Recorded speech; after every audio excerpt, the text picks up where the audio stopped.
A ventriloquist. Can you beat that? I didn't think they existed anymore. When a house burns, you never know what's coming out. I don't think I'm gonna like her. I think I really fell in love with the talent before the man because he was extraordinarily gifted. I'm wearing my wedding dress. Yeah. Something borrowed. Yeah, you didn't borrow enough. That period of time on the radio was really magical. Well, now, Mortimer, you know who he is, surely. Oh, yeah. Hello, Shirley. No, my name is Fozzie. Yeah, that's right, yeah. Shirley Fozzie. Oh. Edgar Bergen was, did for ventriloquism what my father was trying to do for hand puppetry. Dolly, I hope you're not jealous of Candy. Oh, no, Bergen, I welcome a little competition. What have I got to worry about? Let the kid have her chance, sure. Hello, Daddy. Hi, Charlie. It was great to hear them working, them. You know, it's always something I do. It's always them. It's always Edgar and Charlie for me. It's never in the singular. I've always thought of it as them. You keep on interrupting me, young man, and I may not finish this story. Well, that's the best news we've had so far. He was this quiet man who basically won people over with his wit and with his humor. And I thought, what a better way. You know, there isn't a better way. Tell me, how does he work? Well, he doesn't. I do it all. That's why neither of us would.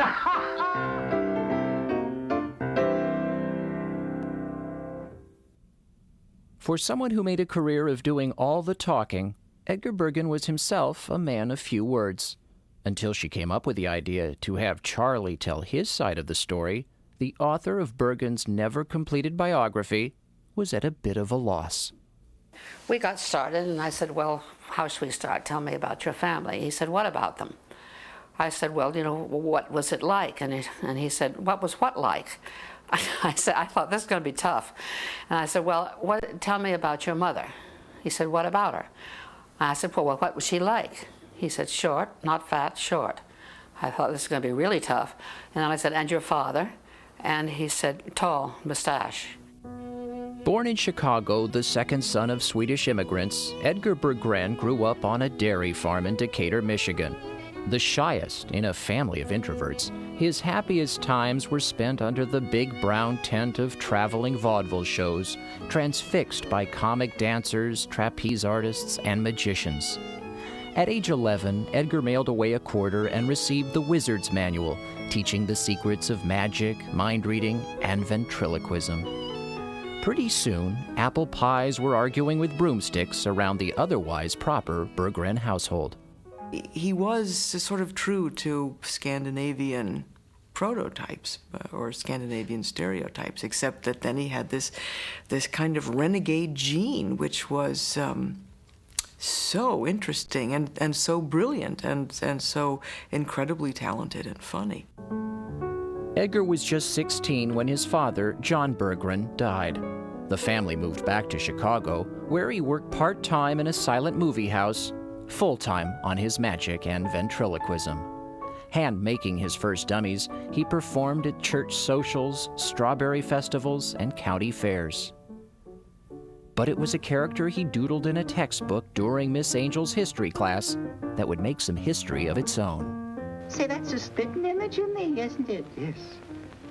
That is you. Yeah? Yes. But you didn't know me then. No, I sketched this before you existed. Yeah, Bergen, you're positively psychic. Edgar patterned the character after a kid he knew in Decatur, Charlie, a wisecracking Irish newsboy. He gave his sketch and $27 to Theodore Mack, the local bartender and amateur woodcarver. Then was Mr. Mack my father? Well, no. You were named in his honor. From Mack, your name came, McCarthy. And that, Charlie, is how you happen to be. Uh-huh. Well, I never did believe that story about the store. Mm-hmm. To please his mother, Nell, who'd rather see her son with a stethoscope than a dummy, Edgar managed 2 years at Northwestern before surrendering to the siren song of the big brown tent. On the advice of a theater manager, he'd shorten his name to Bergen and spend the next 10 years traveling the sawdust trails of Chautauqua and Lyceum performing as a magician, a cartoonist, and a ventriloquist. That's where I spent my best years. I wondered what happened to them. That was just the greatest training. And you know, those 6 shows a day, they literally lived in the theater. And you know, they would send out for their sandwiches or whatever, and you literally did live in the theater. He loved every minute of it. Initially performed for children, Bergen's novelty act soon became a top attraction for adults. After thousands of live shows, the trouper had become an artist. There's no replacement for an audience. There are guides, there are teachers. They take us and teach us everything we have to know about everything, you know, if you're a good listener. Edgar Bergen was a good listener. He knew audiences liked his act with Charlie best, especially a routine inspired by his pre-med college days. Oh, yes, indeed. I've studied medicine for 8 years. Is that so? Yes. I thought maybe you just picked it up. Oh, no. But in spite of my years of study, at times I feel as if I don't know a thing about it. Well, that's the way you impressed me. Edgar really was the first to take ventriloquism and make it adult entertainment, you know, and make it, you know, himself and his characters were highly respected entertainers. In 1929, Edgar Bergen became the first ventriloquist to play at New York's famed Palace Theater. He was now on the same circuit as Jolson, Benny, Bryce, and Hope. Well, I loved vaudeville. I loved it. I played a lot of vaudeville. And when you could play, you know, the Palace in Chicago, and you could play the Palace in San Francisco, you could go right across the country in big-time theaters, vaudeville theaters. And I did that a couple of times. Edgar Bergen's 10 years on the road, catching trains, hauling Charlie's trunk from town to town, was the perfect life for a man who cherished his solitude, his time to think and to dream. He was a loner, and that never really changed all that much through all the years. And he used to go into what I termed his Swedish third dimension, and I'd say, you know, and then it took me a while to catch on, but then I got to be able to read him fairly well. I had to, and I would just leave him alone then, you know, because he was in his own preoccupation, in his own world, whatever that was. For encore routines, after his act with McCarthy, Bergen invented the slow but endearing hayseed Mortimer Snurd. He would become the only character popular enough to make Charlie jealous. You see, Mortimer, you're a combination of weak features.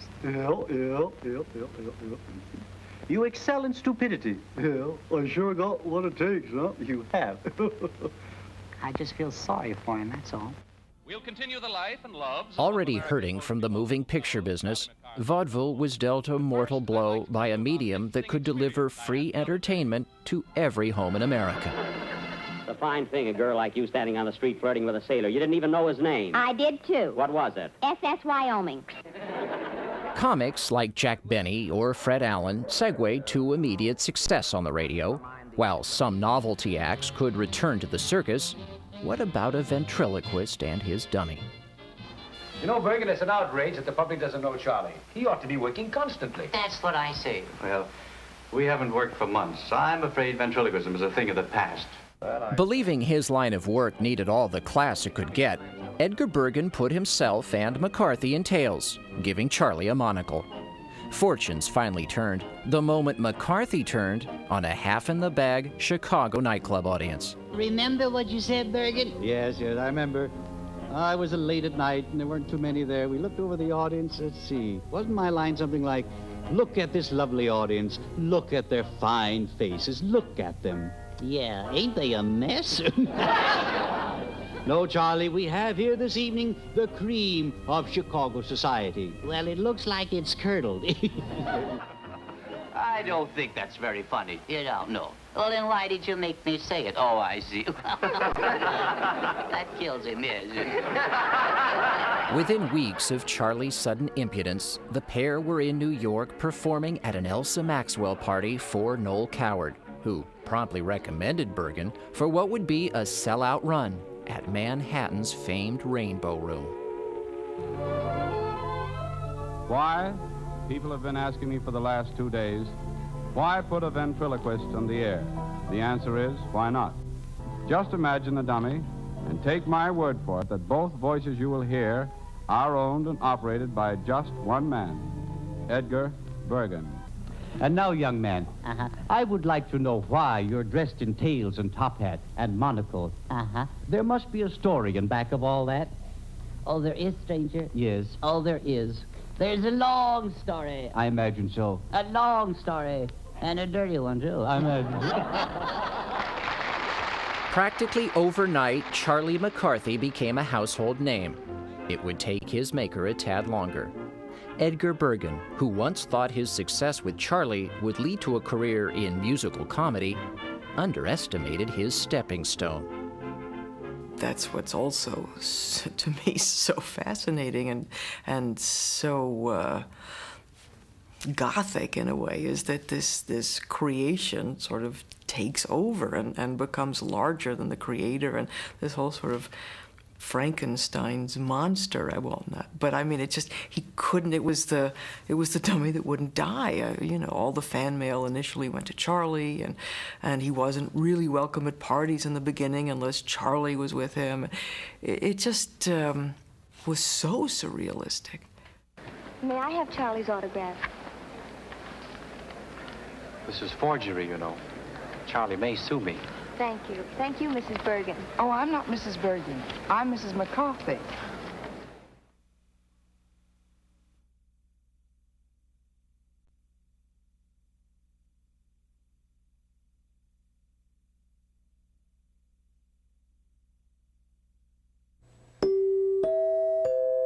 Lanolin Plus brings you the Edgar Bergen Show with Charlie McCarthy.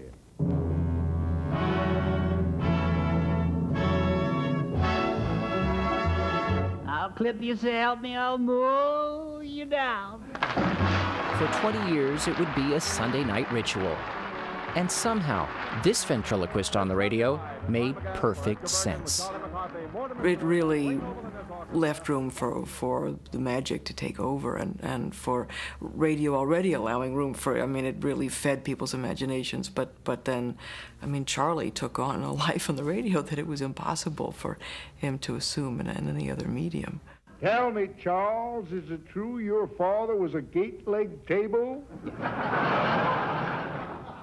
If it is, your father was under it, or...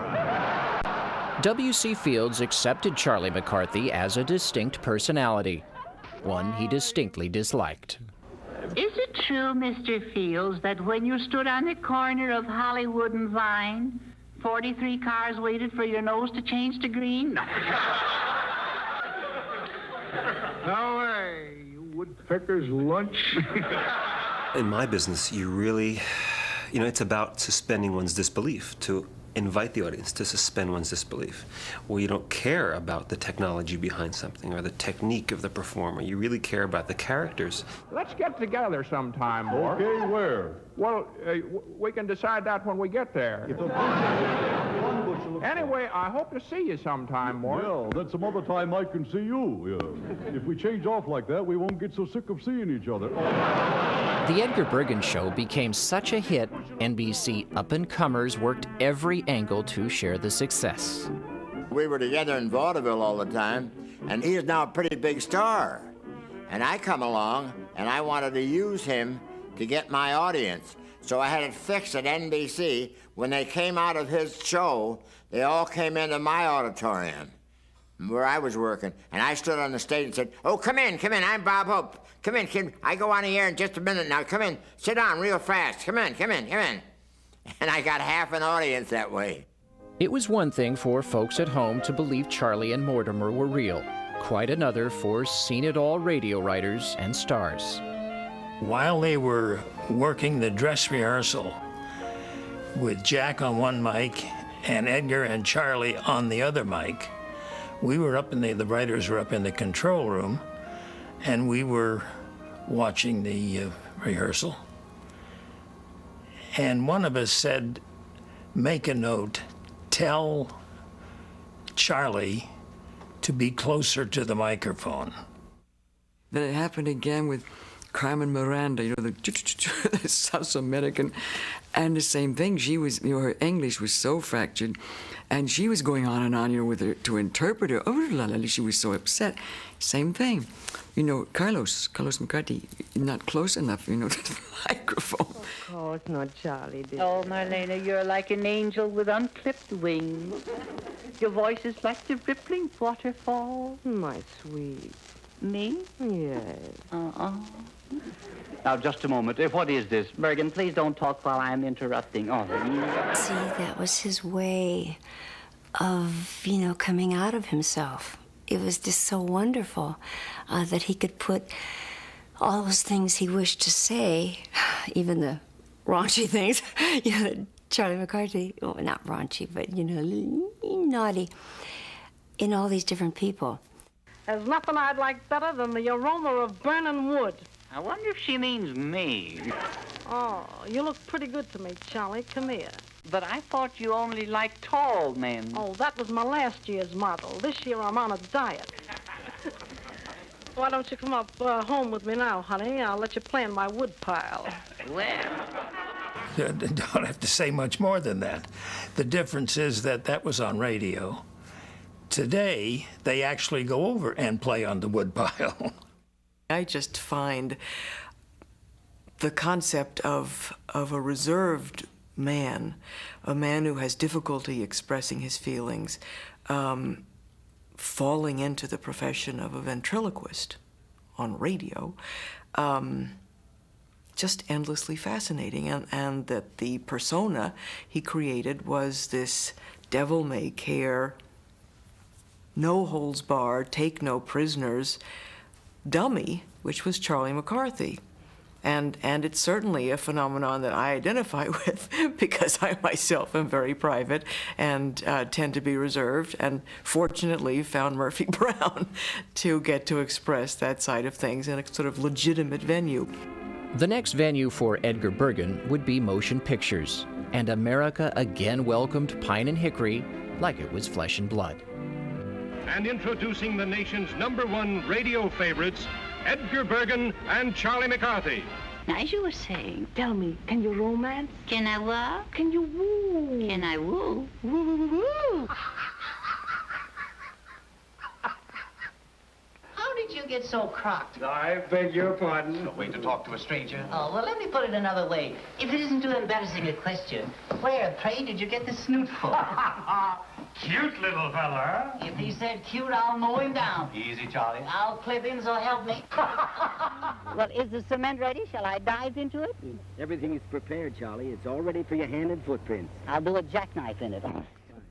At public appearances, Edgar Bergen drew all the attention to his dummy. He seemed to prefer it that way.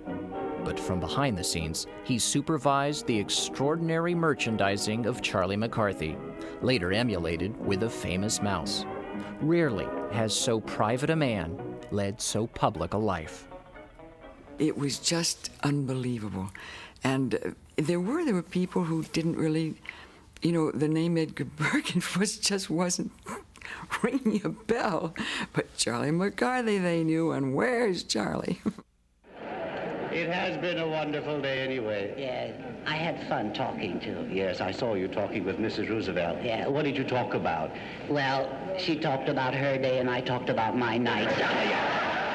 Strictly, between us, Charlie, to what do you attribute your great success as a Casanova? Will you tell me? Well, now, I really... Come on, Charlie. Oh, I don't know. Come on, you can be frank with me. Yes, I know, but does Gobbo tell Dietrich?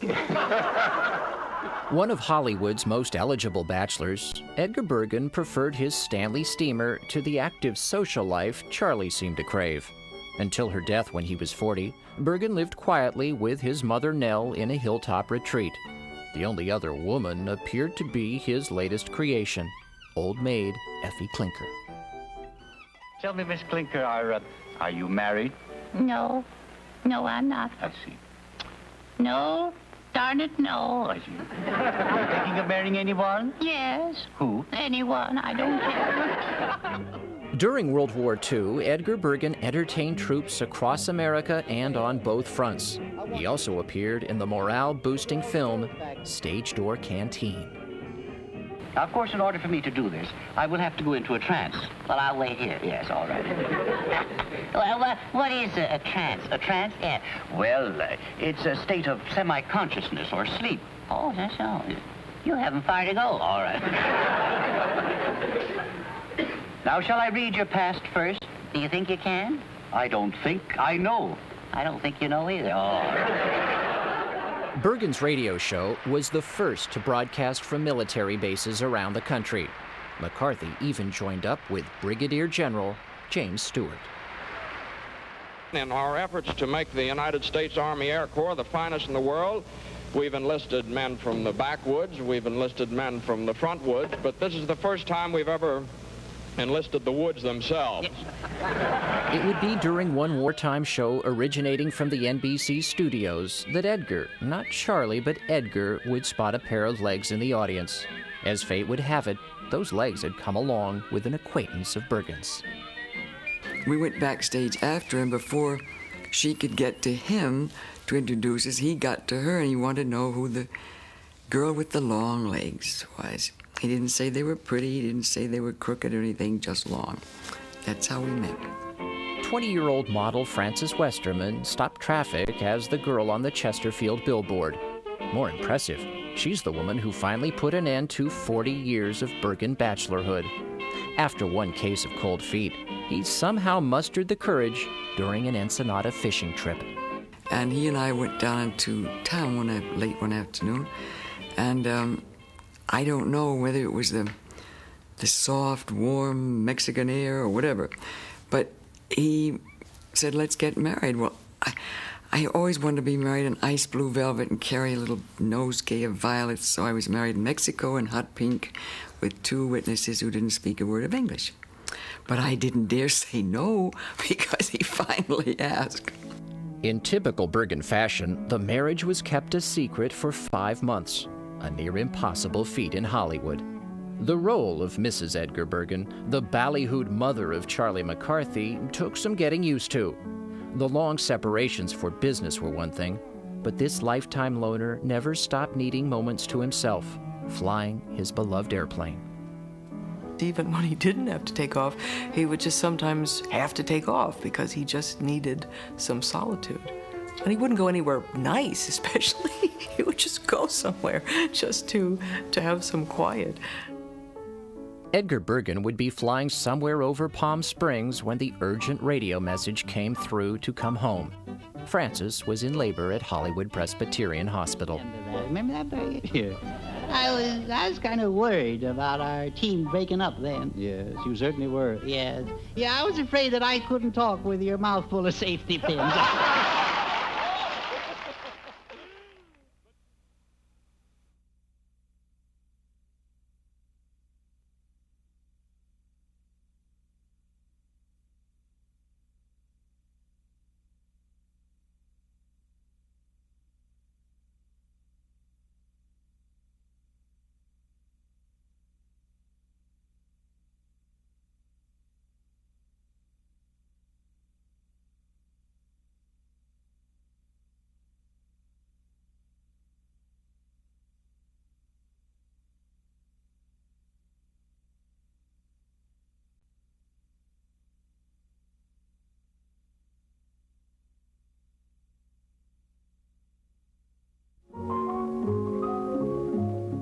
Hollywood family life, after all, is really the same as in your own hometown.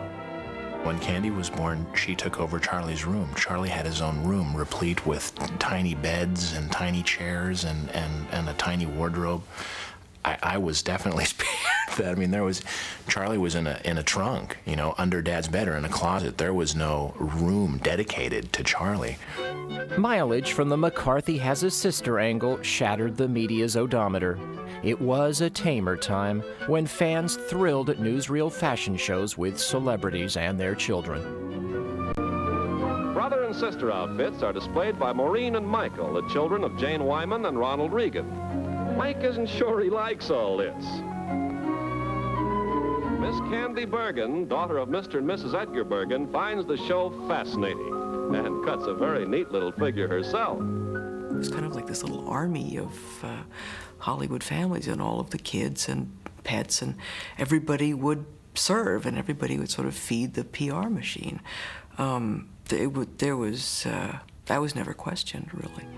Nor was a little girl's desire to please her father, even if it sometimes meant becoming Pine and Hickory herself. And he said when she was about 3, it was fun because her legs were the same length as Charlie's, and I could put her on my knee and manipulate her and pretend she was a dummy.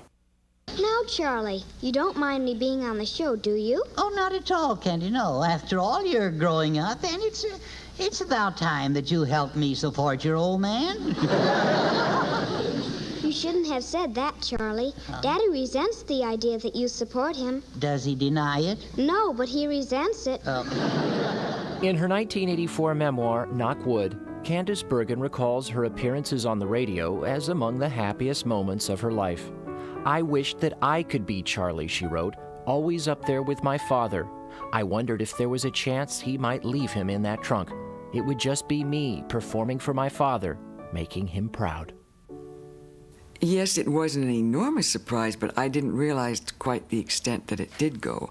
And then of course, in retrospect, it was easy to see. Because, in a child's mind, who is this? Why does he get more attention than I do? And especially, from Daddy. Why don't you sing a little more of that? Once more. That was pretty good. A little louder this time. I'm a little teapot, yours and spout. Here is my handle, here is my spout. With the emphasis on performance, home movies were more like screen tests. Oh, we'll cut it then until she gets... And the funeral for Toby the Turtle, quite a production. Pardon me, the mourner. What was his death caused to? Why did he die? Because he only was supposed to have food once a week. He was only supposed to have food once a week, and he didn't get it at all. And now Candy Bergen will sing a song for the deceased turtle. What will you sing, Miss Bergen? Tennessee Waltz. All right, please. We will now have Tennessee Waltz. Waltzing with my darling to the Tennessee Waltz. When an old friend I happened to see, I introduced her to my loved one. Edgar Bergen expected fine performances from his daughter. He also expected a child unspoiled by a land of plenty lifestyle that destroyed so many Hollywood kids. I had curfews, and I had allowances, and I had chores, and I didn't, I was never given my own car. And, this doesn't sound like a life of deprivation, but when you consider what I was growing up around, which was kids who were given their own Mercedes as soon as they got their driver's license, and incredibly expensive clothes and jewelry, and really no sense of limits or boundaries or expectations, it really saved my ass. Now, where was I? I don't know. You were sitting there laying an egg. No. I don't think you're good for television. All right. Oh, you see, that's the trouble with television. You gotta memorize. All right. Television gave millions the chance to see Edgar Bergen breathe life into his friends, including the latest, Southern Belle Podine Puffington. Tell me, could I see you again Thursday night? No, sir, not Thursday. Well, why not? Because I'm getting married. Oh, How about Friday?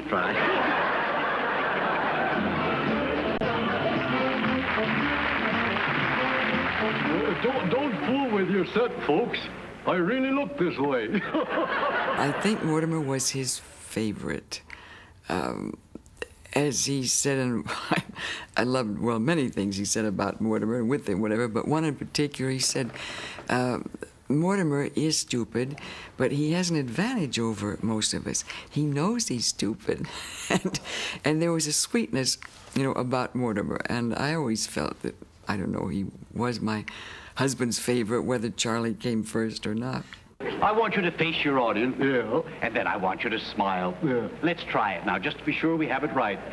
No. What's the matter, Mortimer? Can't you give them a little more sex appeal? Oh, Mr. Bergen. You know what? When we do this show, I'm going to... Come out, wherever you are. Oh, there you are. On his TV show, Jack Benny took the power of the McCarthy illusion and, with the real Mrs. Bergen, turned it into some magic of his own.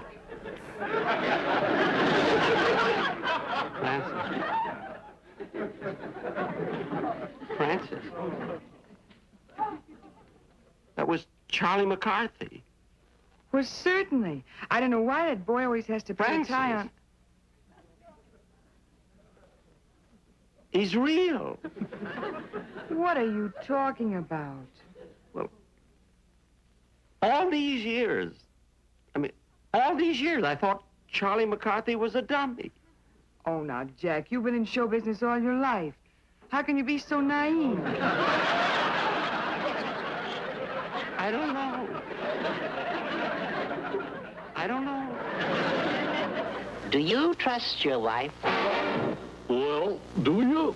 It's possible for you to retire for life on Do You Trust Your Wife? Starring Edgar Bergen, Charlie McCarthy, and Mortimer Snerd. Hosting a game show, poking fun with regular Joes like a TV repairman, Edgar Bergen could display his mastery of the snappy comeback. Well, is there a trend toward having more than one television set in the house now? Oh, yes, very much so. I even have one customer who bought one for his bathroom. For his bathroom, uh-huh.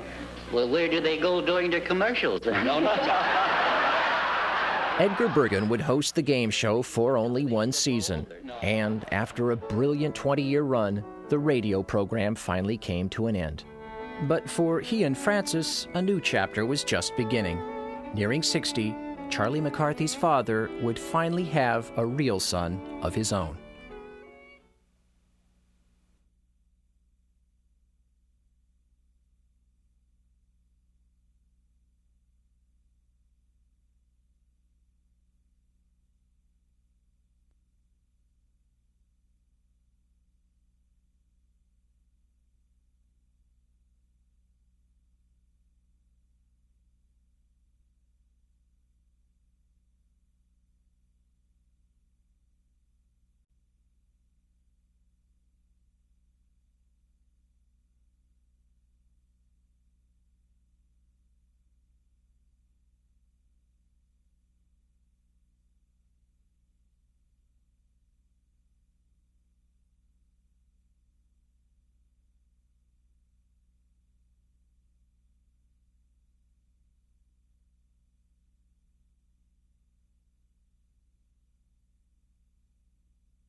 If I may, I would like to show some photographs of your daughter Candy and your little 2-year-old son, whose name is? Chris Edgar. Chris Edgar. Isn't he something? Oh, he's a doll baby. Well, we're prejudiced. It's quite a family. For him to have his own son, well, he just went around popping his Swedish buttons all over the place. And then, of course, some people, not knowing, he would meet them or encounter them, whatever, and they'd say, "Oh, what a beautiful grandson you'd have." Well, he'd pull himself all the way up to his 5 foot 8.5 and say, "This is not my grandson, this is my son." I never got, well, gee, now he has a son and your 2 wooden brothers, Mortimer and Charlie. Candy, I'm sure, got that constantly, but I was fortunate enough when I was growing up, I had a real sister, a flesh and blood sister, Candy, who was the best. I mean, you couldn't ask for a better sister, but I never got any of that Charlie Mortimer stuff like she did, I'm sure, from moment one. So my father just was rejuvenated with my brother's birth, and my brother just worshipped my father and still does, and they had a connection that most of the kids I think he grew up with and that were his friends didn't have with their fathers. What a young son and aging father shared was time. This relationship had to have eased the pain of a career now winding down. In a bygone era of decorum, his dummy status allowed the irreverent McCarthy to say the unsayable. But these were the 60s. It's scary for an artist to watch another artist who's so clever about things and knew exactly how to act within this environment of show business and popular entertainment to be confronted with that kind of situation, where the Lenny Bruces can, say a few four-letter words and there's nothing this guy can do to, it's going beyond crossing the line that was set up for that character. She is a student at University Pennsylvania University. That freshman. Photograph appeared in Glamour magazine. She was doing some models. Here is another, is this the photograph? Yes, there were 2 color pages in December Glamour. This was in Glamour. That's taken up at the Hearst Castle. She looks much older than 17, Francis. Oh, she'd love to hear you say almost 18, which she is. Telling her may not have come easily, but Edgar Bergen was clearly proud of his daughter and her early successes. In many ways, they shared identical temperaments, but few of the same opinions. While Edgar entertained troops in Vietnam, Candace protested the war back home. I really pity any parent who had a teenager during the 60s. It was really hell being a parent then. And we, truth and love and joy. And for someone who was a sort of lucid, linear person, it was, well, what's your platform? What are your values? What are your bases? What do you want? And it was a fraught time. In 1971, Edgar Bergen originated the role of Grandpa Walton in what would become a landmark television show. Acknowledgement apart from Charlie meant so much, but Bergen turned down the series, preferring to watch his son grow up. They were inseparable. When I was about 15 or 16, I would travel with him, and I would take him or accompany him on the road, and literally towards the end of his life, I would have to take him on the road, complete with a list of physicians who I would have to contact in case anything went seriously wrong with him. And he would call me from, different places where they were, and he'd say, "Mom, I don't know what to do. Dad is forgetting his punchlines. He's forgetting his lines. He's dropping the punchline, whatever." And it was, a very tremendously sad thing for him, to see. Right done? Yeah. Mm-hmm. Kermit, do you think you could do something a little more candid? Sure. Let's see. How's that? Well, it's not exactly candid, Kermit, if you know what I mean. Oh, okay, yes. Candid for Candace. Frog in repose. During her appearance on the show, Muppet creator Jim Henson told Candace what an influence her father had had on his career. Not long after that, Edgar Bergen gladly agreed to come on the program himself. And when we walked in, even though they were quite a ways away, they just stood up.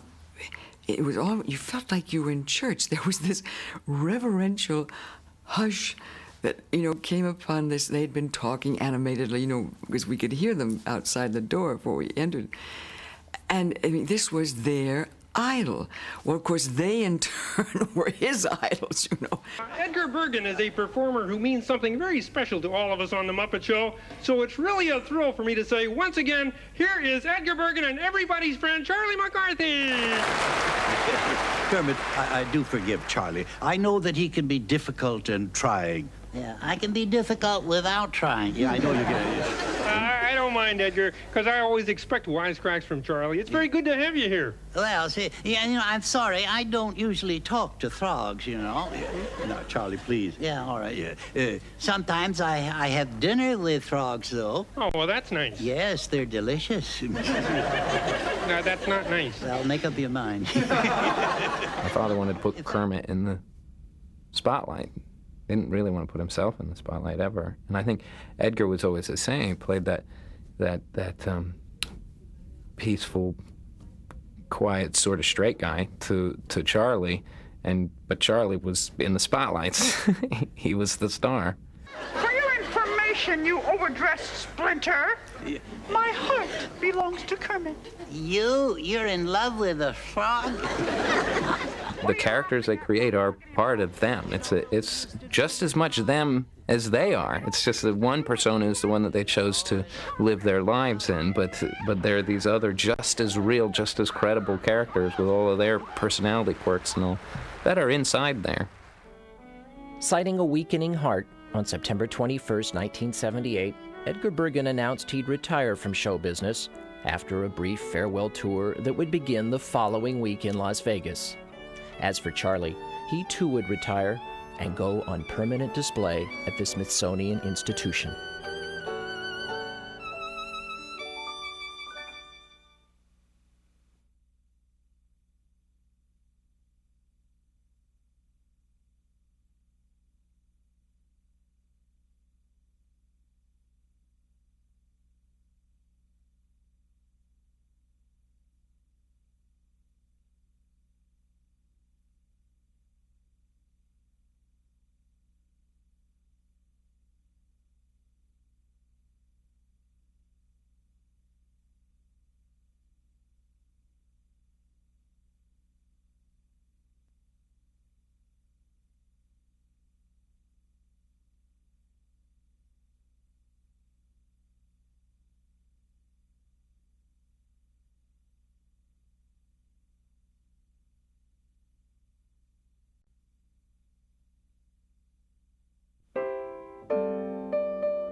He was having periods of losing his memory, performing and not remembering his lines, dropping chunks of his routine.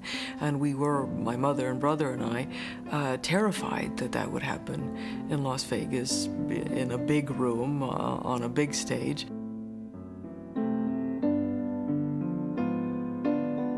Mom had wanted me to go, and I thought, I've seen it before. You know, but Mom really had this insistence in her voice. She said, you know, I want you to come, and I want you and Candy to come and see this. And moms always know, right?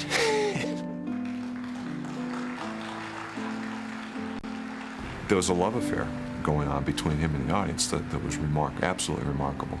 I mean, when he walked out on the stage as a support act, before he even got halfway across the stage, the entire room was standing, applauding, just him walking on stage. It would give you goosebumps every night to see that happen. And it would take a minute or a minute and a half for him to fully get into his act. That whole room was on their feet like a cue had been given. It was so moving because it was the admiration and the affection they felt for him, you know, and his character, so to speak. And where he had been dropping lines and forgetting punchlines, he was never more brilliant, because I'd sat through hundreds of shows through all these years. And the timing was back. I mean, it was just remarkable. You know, a vaudeville act must have an opening and a closing, and so does a career, I guess. So it's time for me to pack up my jokes and my playmates and say good night. He knew I was out in front, but he didn't know Candy and Chris were in front. And then that's when we went back to surprise him.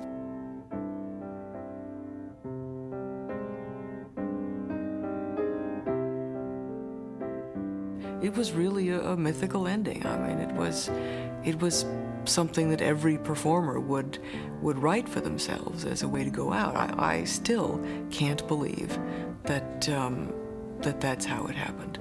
And this man who was with me, he said, now go say goodbye to your dad, because we got to go. And I remember looking and saying, I don't need to say goodbye. I'll talk to him on Saturday when he calls. But that was it. I never saw him again, so. Mom said when she found him the next morning, when he had passed away, there was almost a little peaceful smile on his face. So I think he was taken at the right time.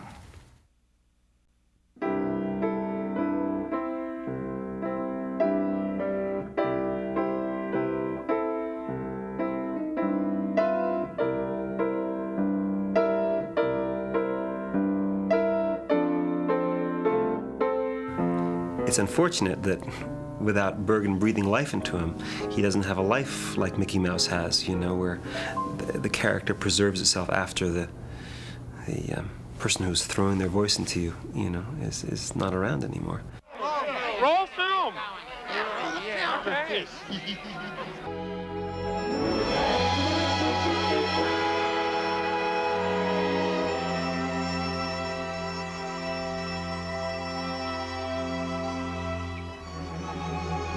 That was just, I think, quite awesome for my father, you know, to see what Edgar had done, and was always an inspiration to him.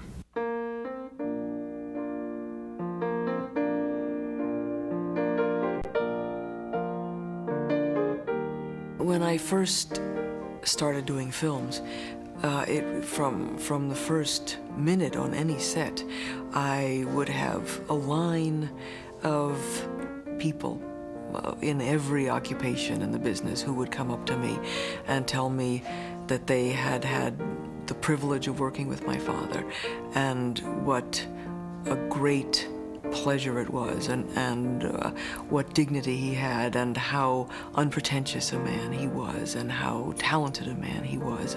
And it was clearly something that was of importance to them, and clearly an experience that they always remembered.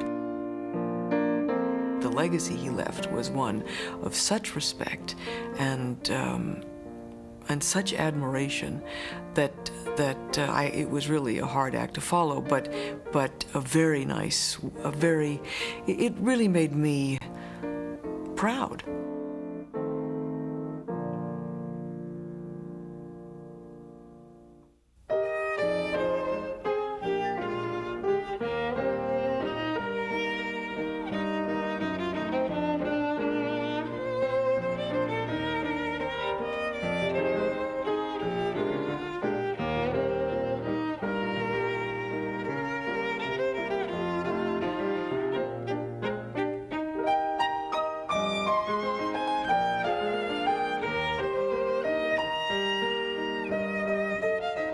And I just want to say, if I had my life to live over again, I'd make the same mistakes, only I'd start sooner.